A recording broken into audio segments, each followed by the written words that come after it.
Hello সুপ্রিয় শিক্ষার্থীরা, আগামীকাল যাদের পদার্থবিজ্ঞান পরীক্ষা অর্থাৎ ফিজিক্স তাদের জন্য আমি ভিডিও নিয়ে চলে এসেছি। তো এখন যে প্রশ্নটা আমার হাতে দেখতে পাচ্ছ, একটা হচ্ছে সিকিউ আর একটা হচ্ছে এমসিকিউ। তো এমসিকিউ এবং সিকিউ দুইটারই তোমরা পেয়ে যাচ্ছ আজকের এই ভিডিওটাতে। তো চলো আমরা বেশি দেরি না করে ভিডিওটা শুরু করি। প্রথমেই আমার হাতে যে প্রশ্নটা দেখছো এটা হচ্ছে সিকিউ অর্থাৎ সৃজনশীল অংশ।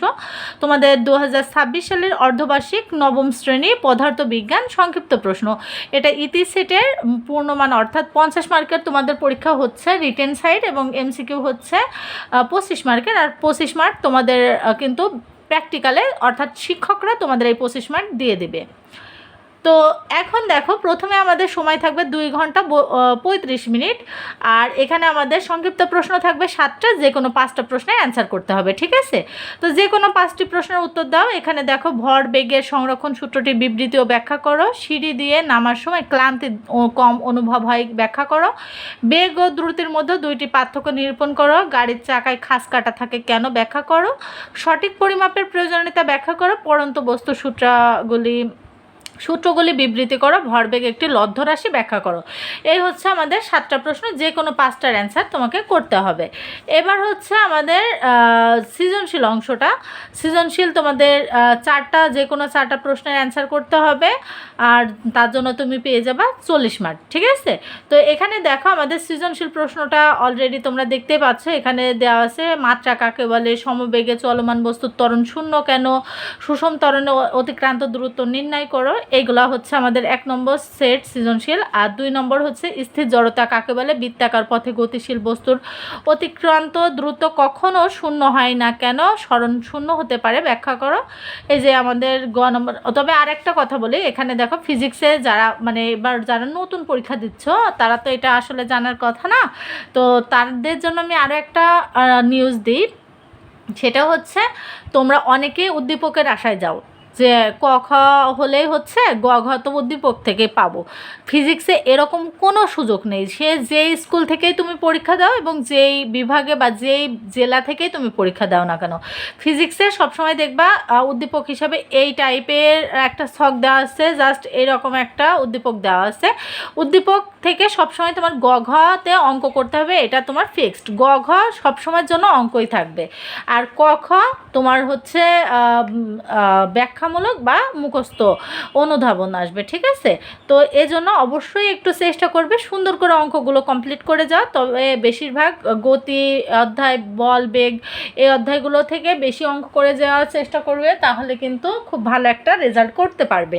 তো তারপরে দেখো, এই যে 3 নম্বর যে অঙ্কটা, সেটা হচ্ছে হটস্পট কাকে বলে, পৃথিবী সচল রাখতে শক্তির প্রয়োজন কেন।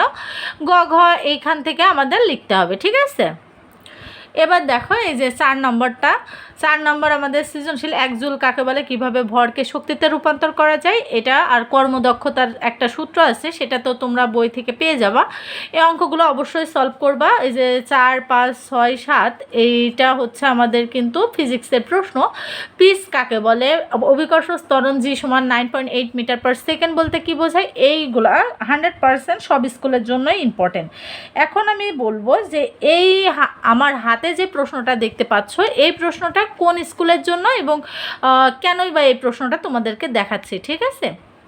তো এটা কিন্তু একটা অরিজিনাল প্রশ্ন, ঠিক আছে? আমি যে স্কুলে শিক্ষকতা করি সেই স্কুলের জন্য এই প্রশ্নটা। তো এটা 100% একটা অরিজিনাল প্রশ্ন। এখন কথা হচ্ছে, এই প্রশ্নটা তোমার স্কুলের জন্য কি ইম্পর্টেন্ট বা তোমার স্কুলে কি আসবে? এই প্রশ্নটা মিনিমাম 27 থেকে 52টা স্কুলের জন্য অ্যাপ্রোপ্রিয়েট, আর বাদবাকি স্কুলের জন্য এই প্রশ্নটা না, ঠিক আছে? তো এখন আমি বলবো, যাদের জন্য এই প্রশ্নটা না, তারা কি করবা? তাদের জন্য আমি একটা কথা বলি, সেটা হচ্ছে যারা নতুন, অর্থাৎ ক্লাস 9-এ তো এই প্রথম অর্ধবার্ষিক পরীক্ষা হচ্ছে। তো তোমরা তো প্রশ্ন সম্পর্কে সুস্পষ্ট ধারণা নাই যে প্রশ্ন কেমন হতে পারে বা কয়টা এমসিকিউ আসবে, ব্যবহারিক মার্ক বা প্র্যাকটিক্যালের জন্য আলাদা নাম্বারটা কেমন হবে, এমসিকিউ ঠিক কেমন আসবে। এই যে একটা সুস্পষ্ট ধারণা পেয়ে গেলে যে অরিজিনাল প্রশ্নটা দেখে এটা। আর যে 30 থেকে 52টা স্কুলে এই প্রশ্নটা আসবে, সেই স্কুলগুলোর মাঝে যে তোমার স্কুলটা থাকবে না এমন কোনো গ্যারান্টি নাই, তোমার স্কুলেও হুবহু এই প্রশ্নটা চলে আসতে পারে, ঠিক আছে? তো অবশ্যই তুমি কোন স্কুল থেকে পরীক্ষা দিচ্ছ অবশ্যই কমেন্ট করে জানাতে হবে, তাহলে আমি বলে দিতে পারবো যে তোমার স্কুলের জন্য এই প্রশ্নটা কি, বা তোমার স্কুলের জন্য জবা সেট বা পদ্মা সেট এইগুলা বেশি ইম্পর্টেন্ট কি, ঠিক আছে? তো এবার আমরা দেখব আমাদের এমসিকিউগুলা। এই যে এমসিকিউ দেওয়া আছে অর্ধবার্ষিক পরীক্ষা, এই যে পদার্থ বিজ্ঞান এমসিকিউ নবম শ্রেণীতে, এটা দেখো, এটা মূলত ইতি সেট, ঠিক আছে? তোমরা দেখো এখানে কিন্তু লেখাই আছে ইতি সেট, সময় 25 মিনিট।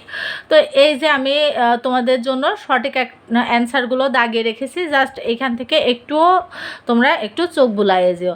এখন আমি তারপরও বলবো যে সকল স্কুলের জন্য এই প্রশ্নটা না, তারাও একেবারে যে এই প্রশ্নটা পড়বে না এমন কিন্তু না, কারণ এই প্রশ্নটা থেকে অবশ্যই 5 থেকে 8টা এমসিকিউ 100% তোমরা কমন পাবে, আর সৃজনশীল 2 সেট সৃজনশীল 100% তোমরা এই প্রশ্ন থেকে পাবে, সে যে স্কুলেই থাকো না কেন।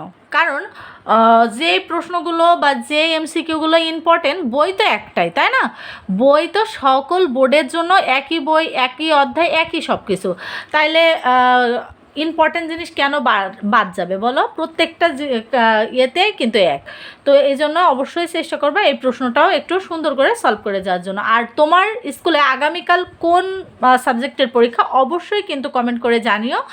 আর তুমি কোন সেটের প্রশ্ন নিতে চাও যদি কমেন্ট করতে পারো অবশ্যই দিয়ে দিব। আর নতুন হয়ে থাকলে প্লিজ চ্যানেলটাকে একটু সাবস্ক্রাইব করে দিও। ধন্যবাদ সকলকে।